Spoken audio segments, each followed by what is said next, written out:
Alex Polizzi, a great believer in and champion of British services, products and design. And I'm here in New York helping to promote 5 brilliant UK companies who we think have what it takes to crack the American market. Let's get this on. But they're not going it alone. They're being assisted in their corporate quest by the UK's Department for Business and Trade, DBT, using its global experience and New York presence to give our 5 businesses the best of chances. My goal as Trade Commissioner is continuing to develop our expertise about the US market so we can match people, match companies, and really help to inspire more business flow. But how will this work? First, they'll need to gain that crucial local insight. We'll set them up with an expert in their target market. Just imagine yourself 10 years from now, you'll be doing a version of this with Goldman Sachs as they fund your IPO. Yeah, sorry. This is why we love Americans, right? Then it's time for our UK businesses to step up I did. as they're paired to pitch with some of America's biggest buyers. We manage about 66 million square feet of real estate in New York. I'll see the other side. Thank you. One of the things I love about being the Trade Commissioner and representing the UK and UK businesses internationally is that we have the most extraordinary array of companies doing amazing world-class things. American audiences love British products, and that's reflected in the scale of trade that we have between the UK and the US. And hopefully they'll steal that all-important international deal and unleash the power of British business by making it big in America.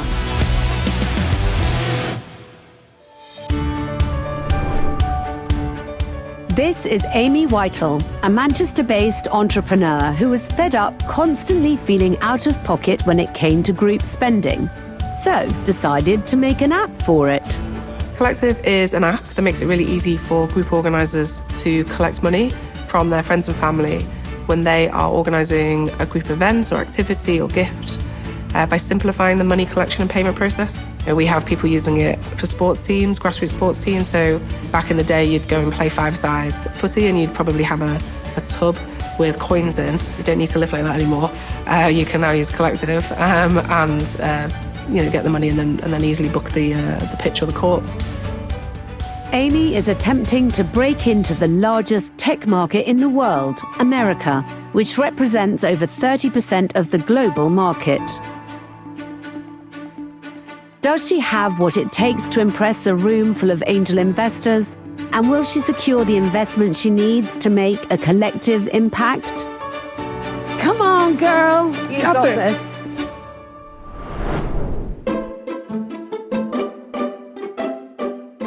Today, Amy is going to be pitching to a room of angel investors.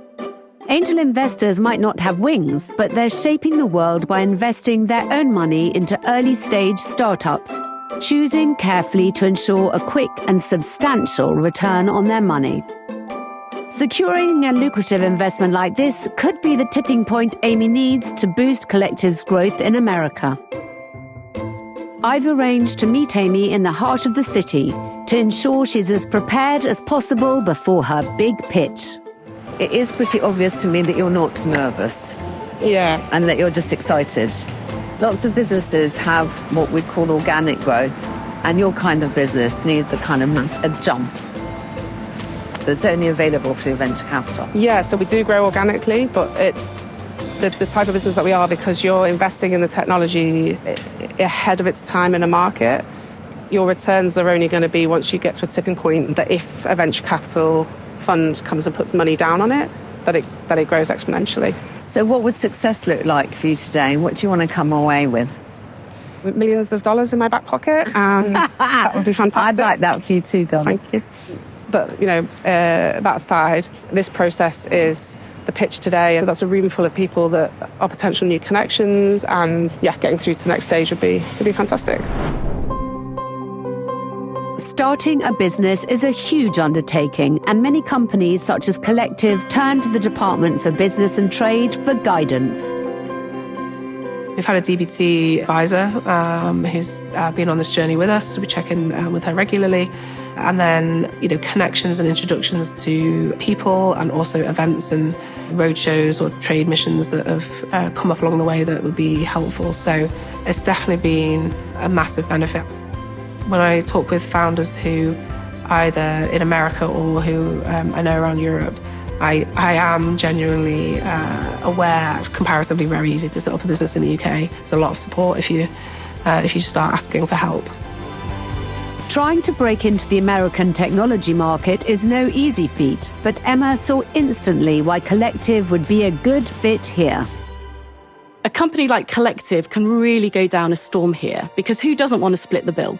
A strong element of the US culture is around that group activity, whether it is a bachelorette party, whether it's students coming together after they've graduated, a retirement gift or something for a teacher. There's a huge amount of group effort that goes in. And so a company like Collctiv with the app that they've produced really goes down a storm here. And it's these sorts of group activities that spurred Amy on to create Collctiv. People always owe me money. If you're the person who always remembers people's birthdays and you're always the one who brings everyone together, then you're always the one who's out of pocket. So it's only the organizer that has to download the app, and then you simply share a link or hold up a QR code. So we make it as easy as it is to buy something on Amazon to pay your friend. That's the reason the organizer gets the money. If your friend has to say to you, "Oh, I'll do this later, I'm busy at the minute," they're just not going to do it. And then you can't chase them forever. And they'll be like, "Oh, I'll get you a pint instead." Well, let me tell you, I could set up a brewery with the amount of pints that I've been promised by friends. I don't want your pints, I want your pounds, and I want them now. Collctiv's customers seek it out for a variety of different reasons, and Amy has seen really widespread use cases across the app. We have people using it for sports teams, we have people using it for charity, group holidays, again, when you're needing to collect across a period of time. So all sorts of gifts. We have a lot of parents that use us for teacher Christmas presents or end of term presents. You've got the flexibility in the app. It's whatever you're organising that you need that money for. From its launch in 2019, Collctiv has helped over 630,000 people worldwide, from the UK to Australia, gather the necessary funds from others, which is more than £30 million worth of payments. But what about the most valuable tech industry in the world? So we are new in the US market, and the reason we chose the US as our first new market to enter was quite simply because it was the biggest pull out of all of the regions. Part of this early journey that we're on in the US is to be able to raise the sort of investment over there that comes with the expertise and the knowledge on how to grow big consumer companies. Someone that has first-hand experience of building one of the biggest companies we use every day is Amy's mentor, Arun Nagarajan. Arun was part of the leadership team at Uber that built and scaled Uber Eats into the global business it is today. Uber Eats was recently valued at over $20 billion and is one of the most popular food delivery services in the world, with over 81 million users. So, Arun knows a thing or two about creating a successful tech business. Amy is running through her pitch with us so that we can offer her feedback before this afternoon's meeting. Hi, I'm Amy, CEO and co-founder of Collctiv. But more importantly than that, I'm an organizer type. And I'm not the only person out there who is this type of person. Look, I'll demonstrate this now. Put your hand up if you've ever been on a holiday, right? Keep your hand up if you were the person who organized that holiday. If you are that organizer in society, you're always left out of pocket. Our product stops that from happening. We're being used in over 28,000 companies, including 78% of the FTSE 100 and 16% of the Fortune 500. And we have done all of this while spending less than £10,000 ever on paid ads or paid marketing. We're currently raising a 3 million seed round with 900K committed already, and I'd love to take any questions. Nice work. I love it. Start with this slide, right? The $3 million round you're raising. I think you want to create scarcity. Yeah. You're raising 3 million is the whole pie. You're saying, I only have this slice left for you. So that get might be a in big now, slice, get but in quick. yeah, so that's one point. This is a massive point for me as well, because I'm from like a northern working class background. Like we don't ask for money. You're not asking for money. I know. And You like are Jordan selling says- shares in your company. Yeah, giving people the opportunity to create wealth. Yeah, you're allowing them to be a part owner of your business. Yeah. Right? So you're not, the money is not like, Like a favor. Yeah. Or a handout. Yeah, it's not a loan. Yeah. the one other thing, I don't know if the audience will be as resonant with organizing group payments as much as you. That's interesting. These are likely Yes. older white men. So Yeah. this may not be a resonant near-term problem. You flip it around to say, I've identified this problem. No one is doing this for groups. Look at the traction we're having.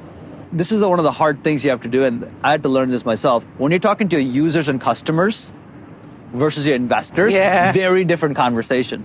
But you're speaking almost as if you're talking to your users and customers. Yeah. That's a good point. Like you may not get a single new users out of that group, but you may get $2 million. But I've got my QR code. Right? Yeah. So I think you're pitching the business, not the product. Yeah. Do you remember the days when you were in this situation and pitching? Totally. It's terrifying. And it's sort of like you have to, be of two minds where you're building the business still, like kind of almost have to sort of play those two personas and compartmentalize a little bit. Because a no from an investor, but like yes from 1,000 customers, I'll take it every day, right? The core confidence that you need to have is customers and users The love your sweet product. spot. Yeah.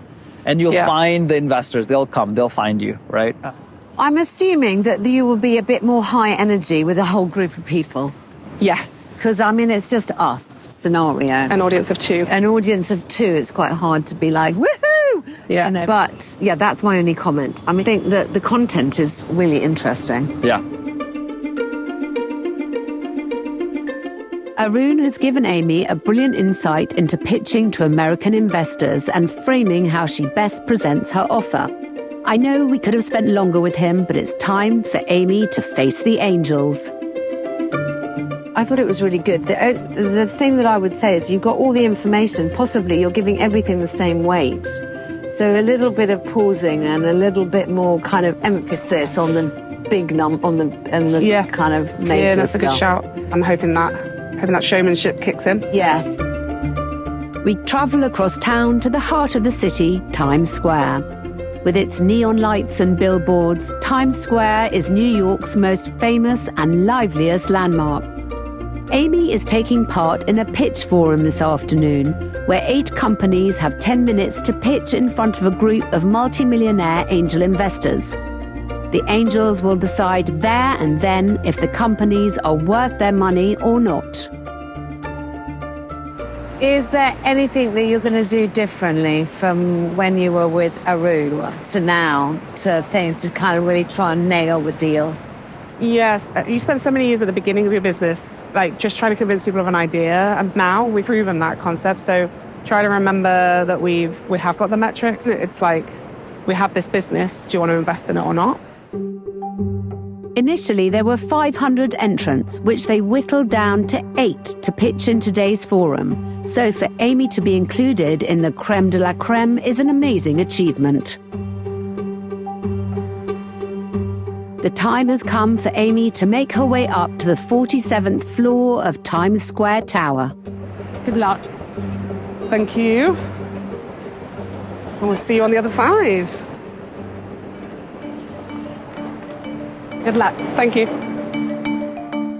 These sorts of fintech pitching forums are notoriously confidential, as angel investors like to keep their anonymity. For this reason, I'm waiting on the street outside for news on how Amy is progressing.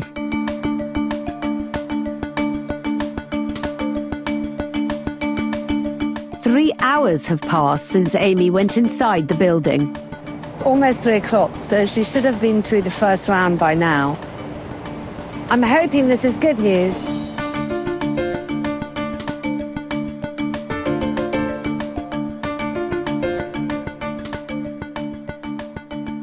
And then she appears.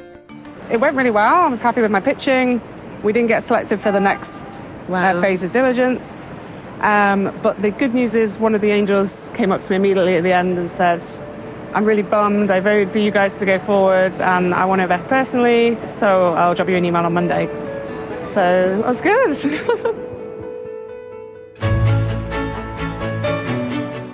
This is truly amazing news. It doesn't matter that Amy didn't make it through to the next round, as she secured a big investor regardless. This is a huge win for Amy, and it brings Collctiv one step closer to their seed round target. What a day. Amy's secured the pounds, and I've got her a pint.